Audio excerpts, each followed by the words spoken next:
guys, so as I commented on my last one, if people wanted to see a sort of talk through commentary of Mistweaver Monk on nzoth, it got a positive response, so I thought I would just make one. On the kill, for those observant, you'll realise that the first 5 to 6 minutes aren't there, which is obviously the beginning of the fight and the 2 Psychus phases. And as I'm in one of the Psychus phases, I thought it would be quite important that I sort of showed it for the people that are also going down there. We'll also start with the talents. So I took Chi Burst, just for the damage and the free healing it offers. Chi Torpedo is absolutely busted on this fight. There is a lot of moving. Chi Torpedo is probably the best ability in the game. Manatee, obviously, there's no other choice for Upwelling on this talent. Ring of Peace for the utility for the Psychophages. Diffuse Magic is really good. Rushing Jade Wind, Upwelling, obviously. Alchemy Trinket for the mana back and the main stat proc, it's really good. Claw for the damage, mainly. This is obviously, it's a very damage intensive fight, you need to make DPS checks and you can help as much as you can, even if you're not playing Rising Mist. And also the mana it gives back is also quite good. Memory of Lucid Dream, obviously. Monk's biggest issue in this expansion has just been mana in general. Our spells are very expensive, and with the 50% chance of refunding, and the just the mana, 100% mana regeneration, it's very good. Also the leech it gives can be very strong because you are damaging, even though you don't necessarily gain anything because you're not playing Rising Mist. The leech is just useful. Vitality Conduit, just because it's really good HPS, and the shield it gives is pretty good as well. Ever Rising Tide minor for the intellect proc and the mana and the chance of both, which is super good. And then for our corruption essence, I opted to use Formless Void. I think the haste it can give is pretty good, and also the fact that the minor procs when someone else uses an essence, and because I was mainly paired with our Brewmaster in the before I was up on the Psychus phase, I was paired with him. He runs Crucible Major, so it's gonna have a high uptime. I could have Spirit of Preservation. I did think about running, but because I was playing with a mastery proc, the Honed Mind, so my Vivifiers were already doing quite a lot of healing, so I didn't think it was necessary to get them all. And Unwavering Ward, you're not really stacked for this fight, only for the secret phase, which doesn't have a very high healing check anyway, and maybe the last phase, so I didn't really see the value in it. And 38 Corruption, obviously you don't want to run with more than 40 on progress. If you get hit by a Grand Delusion, and you cost a wipe, you're only going to have your Anchor guild rates. Anyway. So at the beginning of the fight, I like to just pop Manatee, because there is actually, it's not a huge amount of damage, but it is a passive amount of damage. For this attempt I completely mistime it. You want to have some of the Manatee, if not all of it, for this paranoia, because people will take damage, they don't get to their partner very quick, or they clip, stuff like that. Mistakes happen. I also like to call for Innovate here for this Eternal Torment. It's basically, you want to get an Essence font out whilst it's going on and then just Vivify spam, and you will do it for free. It's even better. You roll over here. You want to try and mark you want to mark basically every single tentacle that you can.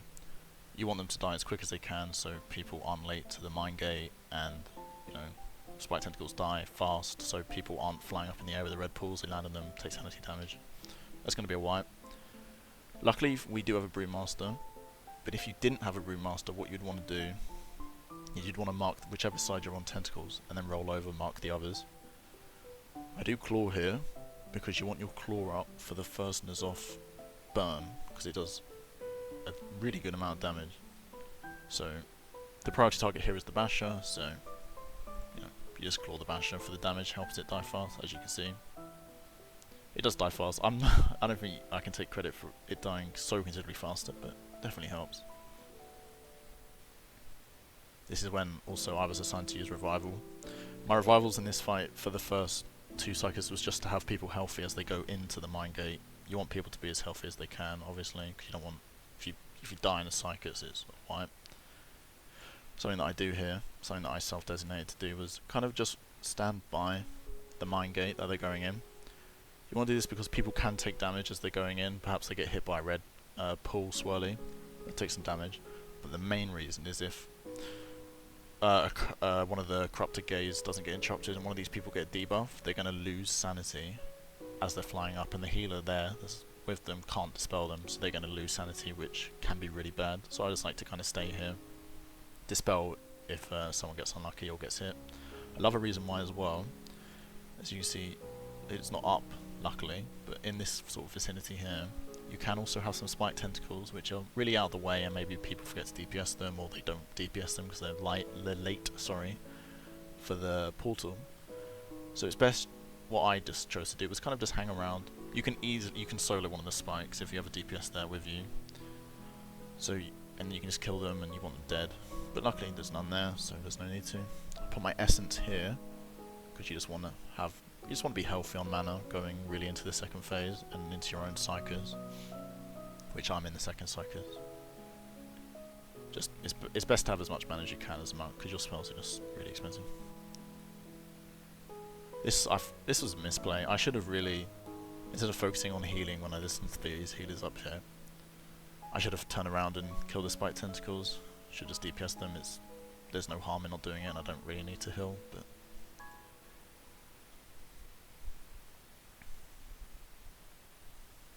obviously, pay attention to the red swirlies. You want to pre-spread for this paranoia. You see that I don't pre-spread at all. It's late into the night, I guess. I just tired, but you want to pre-spread because you don't want to clip people. If you clip someone, they'll lose sanity, so you obviously want to not do that. This is one of the actual perks of bringing a Mistweaver to this.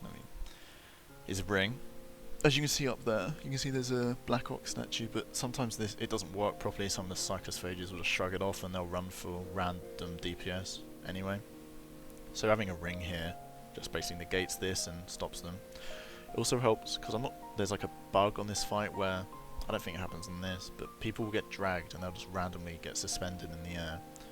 And we lost a fair good pools where if someone would get suspended, the ads would, they would ignore the Ox statue and I forgot to ring.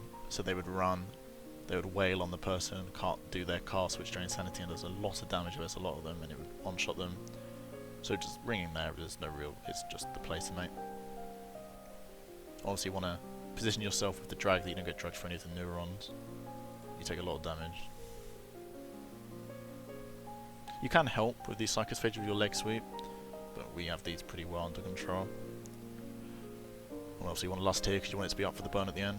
We have our raid leader call it around 211. Dispel, obviously a healer's job for this fight is to dispel, but you really want to be on it for dispelling.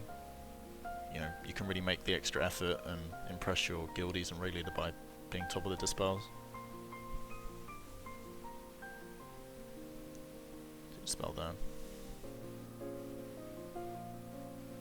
I don't know, this is a massive misplay. I should have dispelled him straight away. I guess I was just padding or something, but I just didn't dispel him, which is a misplay, huge misplay. So this is why you claw earlier. As you can see, the claw is up for the first burn. And as I said earlier, you're not playing Rising Mist, but you still need to contribute damage. Everyone needs to be doing damage. So claw up, do your damage rotation. Cheap burst for damage when you can. It does do a healthy bit of damage. So this is when the first necks come out. We had 2 healers doing this. It's definitely better for your 2 healers to be doing this because you want all your DPS to be damaging. A misplay really. We shouldn't have had. We had our disc and our Resto Shaman do it. We should have had me and the Resto Shaman do it. The disc does a lot more damage obviously than I can. Luckily it didn't matter in the end. Ringing is also really useful here for these psychophages because of their cast. But also when they die, they drop a little swirly, and if you send it, it does damage and you lose sanity. So just ringing them away and they'll die to ignite for that spread from the boss. So you want to be aiming for about 86 to 84. That might have gone down lower or higher, sorry, with the nerfs, but pre-nerf you wanted it about 86, 84 and you were on for a good attempt. It's also a misplay. I should be tagging these with whatever, but I just choose not to. I'm trolling a bit. It's also a misplay. Normally what I would like to do for this was just save a really big essence font for this Eternal Torment, but sometimes obviously people are too low, you don't want to be greedy. Something else I should also mention is that don't be hesitant to use your life cocoon on this fight. There's no real reason you're saving it for unless you have someone that you really want to keep alive in the last phase, like we did. We wanted our fire mages to be alive, so. But earlier on in the fight, you want to just basically use it on whoever you can who's going to low. This is when my second revival's coming out, just so people are healthy going into the second cycles. Something that you can note as well is that you going into this Mind Gate, if you Essence Font or Rushing Jade Wind as you're going into it and you're flying up in the air, if you've pre-casted either of those spells, they'll still cast as you're flying, so it's just a bit of extra min-maxing that can do a bit of healing. So this is also where Ring is really good. For example, this Psychophages spawn there, you can just ring them off and no one's in danger, but also there's a chance that they'll spawn like in the middle and they'll start their cast, but if you ring them, they'll interrupt their cast and then they'll keep trying to run back into the middle, but your ring is in the way so they'll never cast, so you can safely get through. Because if you get hit by that cast as you're flying over them, it's a wipe because you're going to lose too much sanity. I'll go for an Innovate here. I think this is one of the most healing intensive parts of the fight. So basically you just want to, well, this is, you know, Throughput Dream. You just want to really pump the healing here.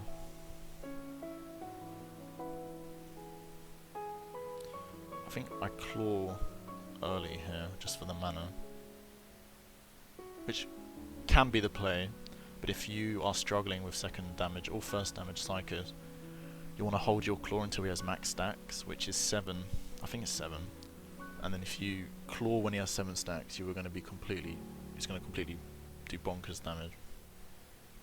So that's definitely the play, but we were really far ahead on damage on second Psychos, and you don't want to phase him too early, so I just opted to use the claw early just for the mana, just to help heal.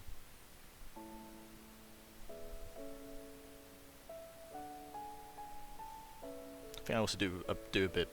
You can make a good judgment of if you need to damage or not. You want to be looking for the Basher Tentacle 5 spawn, because that's the one that will spawn outside, and you need to beat that. If you don't beat that, you're not up. You know, it's a wipe. So we beat it there.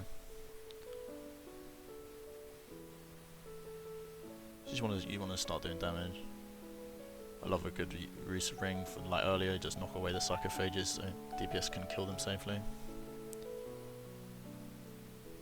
And you just want to pump as much damage as you can. You want to be meeting all the DPS checks. I think for the Shattered Ego, when it closes here, you want it to be about 77. So we just got it.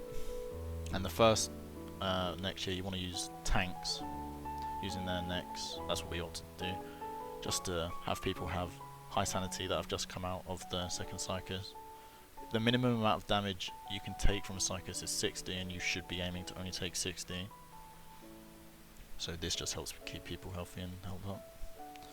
Anyway, I think this is when it ties into the kill, so let's just go have a look. So tank next. You just want to, you really just keep, pump the damage. You're not gaining healing from it, but you need to pump as much damage as you can. There's no real healing to be done here. Your disc and your Holy Paladin will just carry you in these phases where it's a DPS with minor healing. So for this neck, this is when me and the Holy Paladin would neck. You want to try and do it as late into the cast as you can, so you're ticking people up as the casts go off and continuing after, just so it keeps people nice and topped on sanity. We opted to use Barrier Single Darkness. Just Chi Torpedo roll away. We have a portal set up here, but if you miss or you don't have a portal for whatever reason, just save a cheap torpedo stack means you can easily beat the beams here. This is when we Tide in our second Darkness. I think Tide is pretty universal here, like usage in guilds. You go to your pre-assigned position. You just want to be careful rolling here. You don't want to roll into one of the puddles. There is a small grace period when they're growing, but that isn't like the play you should be trying to make. Trying to beat the grace period, just dodge them all together. You want to claw as well. I clawed earlier. You want to claw off cooldown so you can get 2 claws in during the DPS phase of nzoth.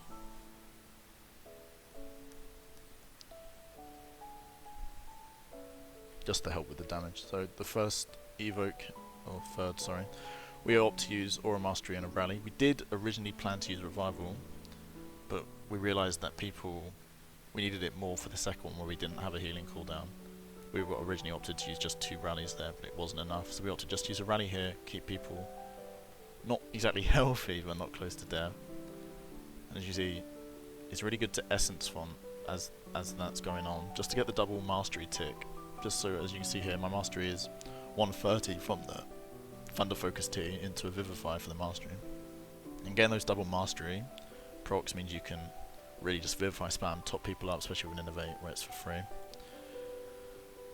So this one coming out here is you want to pre-wall or pre-damage reduction this evoke here. So this is one that I revival just to keep people healthy. These beams you really want to be aware of. They're going to cost you loads of wipes if you're not aware of it. They can spawn. This one here can spawn anywhere along this side of the nzoth. This is probably the best spawn you can hope for, because it's going to cut right down here and it's not going to hit anyone. You're going to have you should have assigned positions where you're going to stand, but don't just stand there like a tree. They're not set in stone. You can move. So, for example, if one spawned here and it was going here, you'd be a fool just to completely stand still, rooted in the ground, because you're going to get hit, you're going to get feared, you're going to run into this and die. You have a lot of room to work with here, and you can afford, for example, if the beam was here, I can afford to either move left to try and dodge it, or keep moving right. There's loads of room to work with. You don't need to be, so scared of specifically dropping it where you've been told to. Staying alive is the most important part, and beating the beam is more important than where you drop the pull. But as I said, we get really lucky here. We can just hug left. So we're coming up to some immune soaks. Luckily, as a monk, you don't need to really worry about that. But you do want to kind of stay close to them, just in case you get marked with paranoia with them, because obviously if you're far distance away, you're going to be taking loads of damage as it ramps up. So you just want to kind of be close. For these I-beams here, you want to go as far right as you can to beat them. So as you see, I get linked to Tatty, and he is here, quite far right. And this plays out really well because an eye spawns right on top of me, so I can just slide right and beat it really easily. Misplay here. I shouldn't be trying to run away from him so much. I'm just trying to panic, trying to heal these people over here. Misplay really. I should just have faith that they'll live with the healers there. The huge misplay here. I manatee, but then I just I do minimal healing and then sleeper pot. What I should have done was manateed, healed up, did a bit of DPS with reduced cost, and then sleep. I don't know. I'm a bad monk. I shouldn't have done this. I had real big issues with where to sleep pot. I have faith that the harvest thoughts are gonna die. And this is where you really want to just pump damage. You want to be breaking sub 40. I think it's really easy down the nurse, but that was good. And this is also why we try and get the double claw in. So we claw here for the damage, because with 40% crit, it crits a hell of a lot and it does a lot of damage. His Essence Font was a misplay as well. I should have just Renewing Mist on one of these people and then saved the Essence Font for the first big bomb explosion of the secret phase. Because if you don't know, when you're in the secret phase, within a couple of seconds you take a big bomb damage. It isn't lethal as long as you disable one, but it does do a lot of damage. So if I had a full Upwelling Essence Font, it would have been good. But realistically, in this phase, there isn't actually that much healing that you need to be doing as a reactive healer, I guess. All the damage is very predictable. It's just the bombs, and the big predictable burst damage is what your disc and your Holy Paladin excel in. So you want to be basically using every single GCD that you can on just doing as much DPS, because there is a DPS check on this guy. You need to beat him before he does his. I think it's either his 4th or 5th Dark Matter, because it's when the bombs. There's too many bombs. You don't have enough next.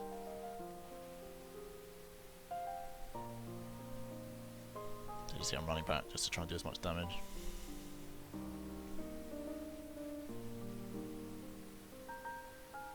Really as well, what you could do here is drop your Transcendence as well, just so when you run out from the Dark Matter dancing, you just instantly blink back. Just obviously be aware that there isn't a Dark Matter beneath you.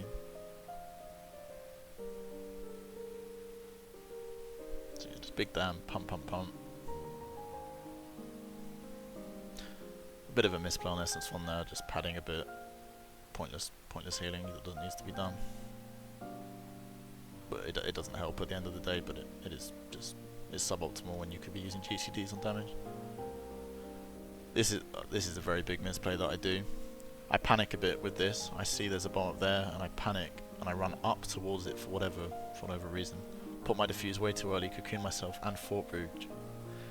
I would have been fine with just the cocoon, but I panic. I don't want to be the reason why we wipe. As you see, I just take absolutely just negative damage. So this is when you want to auto walk into this. I'm sure most of you know, but if you don't, there's a cutscene that plays after you click this portal, but it's bugged, and if you auto walk into it, your character will still auto walk towards the boss during the cutscene. As you see, we're all just kind of mindlessly wandering towards him. And by doing this, it means you're guaranteed Thought Harvester spawns by the boss. Makes it easier to immune soak.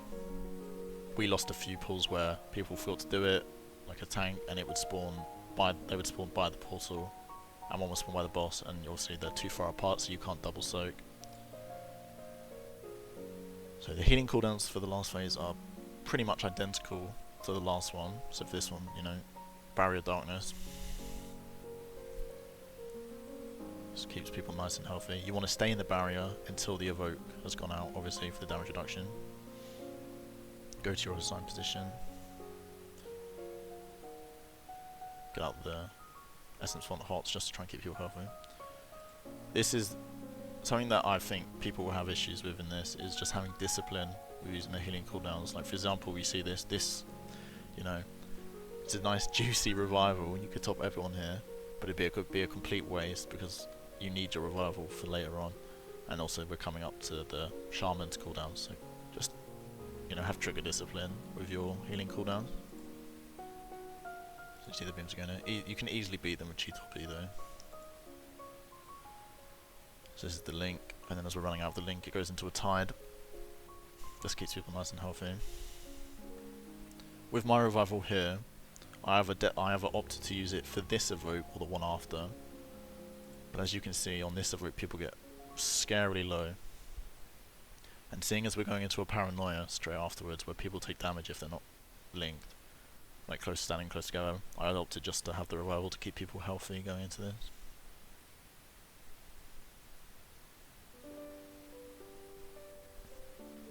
Chi burst for damage here. Could have maybe, no, damage was probably the play. There's no healing to be done like as you're being dragged. So it's best just to use it for damage, as damage is the name of the game in this.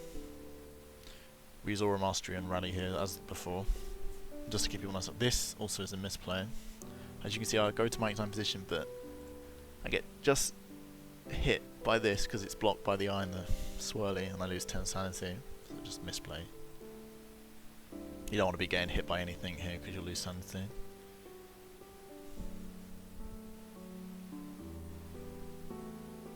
So for this phase, I opted to really kind of focus my healing on people that have big cooldowns coming up. So mainly the fire mages with their combustion, because they're going to be the ones that really, you know, pop off with their combustion and carry you the rest of the way. Which is why I have this weak aura here, just to remind me to cocoon a fire mage, just so he can live, he can combust and just decimate nzoth. This evoke is pretty tough. We end up losing 2 healers here, but luckily at this point of the fight here there's no real healing to be done. But that's what I mean about the grace period. I don't know if you guys noticed.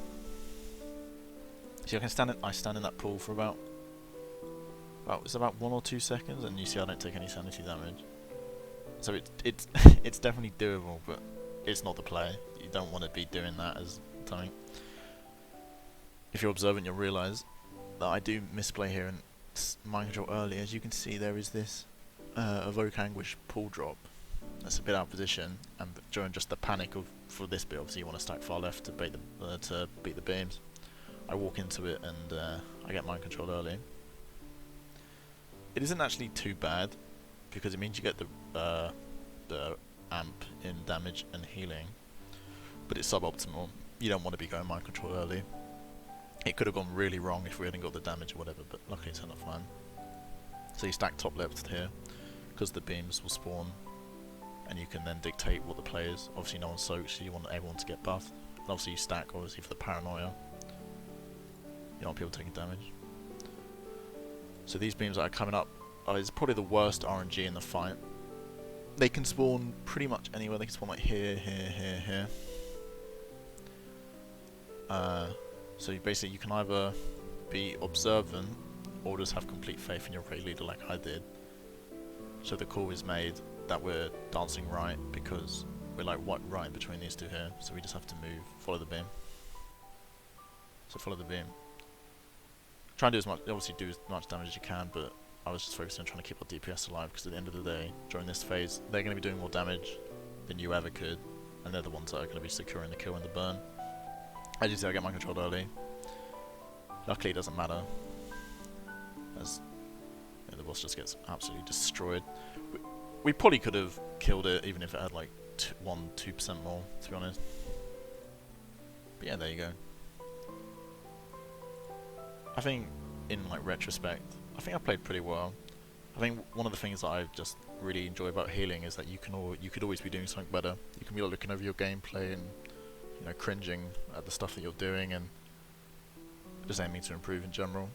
This was my first ever cutting edge, and I think it was a pretty good boss to get it on. I think the first phase of this fight is really bad, and the secret phase was really underwhelming, but the last phase I think was really good.